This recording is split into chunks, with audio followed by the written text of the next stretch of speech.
I really need to stop being the quiet person in the group. Now, don't get me wrong, there's nothing wrong with being a quiet person. I am an introvert and I respect that part of myself.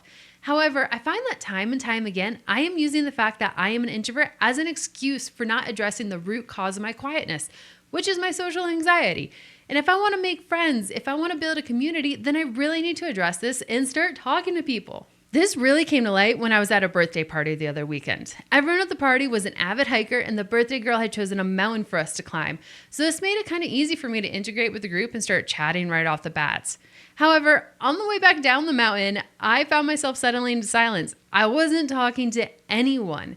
So I checked in with myself to see if that was okay, and I determined it was. My social battery was low, the group in front of me was deep in a conversation, the people behind me were chatting on and off, so it's kind of hard to integrate with that group, and I didn't feel really anxious, so it definitely couldn't be my social anxiety taking control of the situation. Spoiler alert, it was my social anxiety.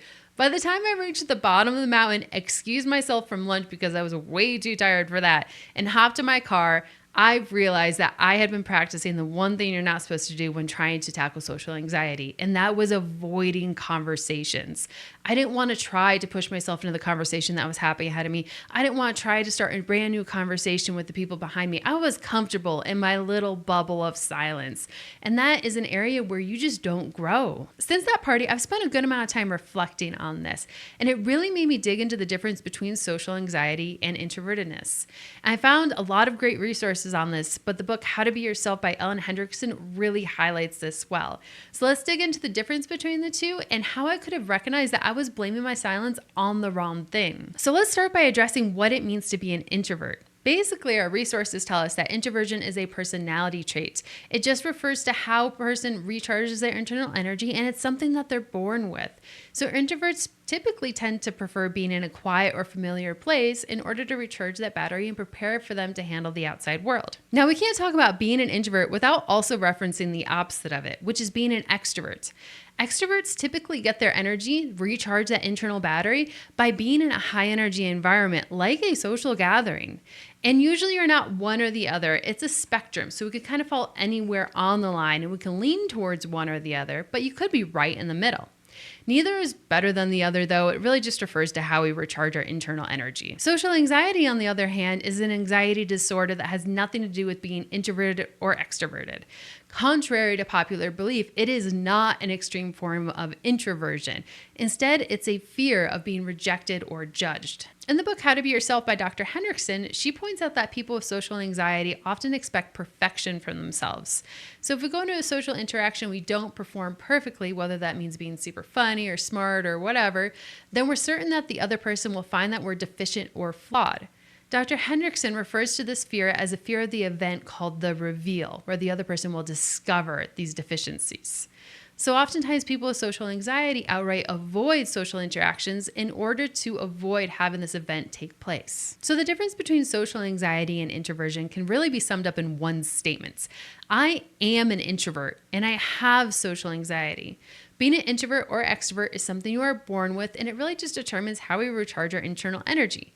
Social anxiety, on the other hand, is a fear. It's an anxiety disorder that we develop over time, and theoretically, we can change it. To be clear, we have a lot of different combinations here. You can be introvert without social anxiety, you can be introvert with it, you can be extrovert without it, and you can be extrovert with social anxiety, which is probably the worst combination of them all because you're forced into those social interactions in order to recharge, but you're also scared all the time, so you probably can't recharge. I don't know. I'm the introvert with social anxiety. I have no idea what it means to be an extrovert with social anxiety. But for those of us who are introverts and have social anxiety, how can we find the balance between challenging our social anxiety while also honoring our inner introverts?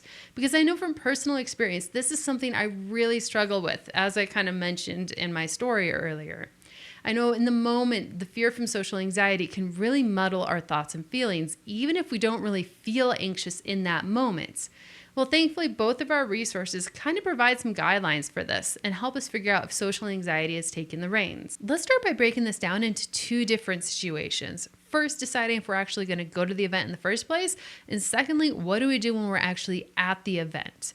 Now, do keep in mind, I am defining event as an outing with at least one other person. It doesn't have to be a party. Let's first address what it's like for an introvert without social anxiety to go into one of these situations. First, if they're deciding whether or not to go to an event in the first place, they're probably just checking their internal battery. They'll determine if they want to go or not depending on the level of that battery. If it's low, they'll probably just stay home and recharge. But if it's high, then they'll probably go to the event. And then when they're at the event, they're probably chatting and having a good time with people. That is until their battery gets low and they leave early. Now, if we add social anxiety to the mix, this is where things can get really muddy. At this point, it can be difficult to determine if our social battery is low or if our social anxiety is convincing us that it is. For the first situation where we determine if we want to go to the event or not, the decision can be very difficult, but we can use some tricks from our resources to help us determine if social anxiety is heavily influencing us. First, just ask yourself if staying home will actually recharge your battery. For people with social anxiety, oftentimes staying home really just makes us feel less anxious. It doesn't actually recharge us. Secondly, ask yourself if this is an event that you'll really miss out on. Will you be sad that you didn't go? I know for myself, staying home can sometimes make me more anxious. First, because I'm worried that people are going to judge me for not going in the first place. And secondly, because I'm actually upset that I missed out on the event. And finally, ask yourself one of the most important questions. And that is, what would I do if I didn't have social anxiety? I know for myself, this question has helped me sort out so many mixed emotions. And honestly, it's kind of why I'm making these videos. It has really enabled me in that. All of these tricks can really help us determine if we should go to the event or not. But what should we do when we're actually at the event and we start to withdraw or be quiet, such as I did during the hike? Well, I find that we should ask ourselves still the same question I just mentioned. What would I do if I didn't have social anxiety? If the answer to that question is go home and recharge, well then go home. You went to the event, you did the thing. You should be proud of yourself. And now go recharge. But if the answer is something else or muddled, then we should probably continue to push ourselves in that social interaction. If I've learned anything from Dr. Hendriksen, it's that our social anxiety tries to protect us from potentially dangerous conversations. And the only way to really challenge that and get over that is to actually prove that these conversations aren't dangerous at all. But I am not a mental health professional, and I do obviously recommend working with one if possible. So to conclude, what could I have done differently while hiking down that mountain in silence? Well, if I knew then what I know now, I really just would have asked myself that one question and realized that the answer was to fall back and chat with the stragglers behind me. I would have realized I was practicing avoidance and I was comfortable because I wasn't challenging myself. Well, that's all I have for this video. Hopefully the difference between social anxiety and introvertedness is clear to you now. I know it can be really difficult to decipher our feelings when fear is involved, but hopefully some of the tricks we listed can really help you out. Please drop a comment below with your answer to the question, what would I do if I didn't have social anxiety? Thank you for joining me here on Socially Sprouting. Bye.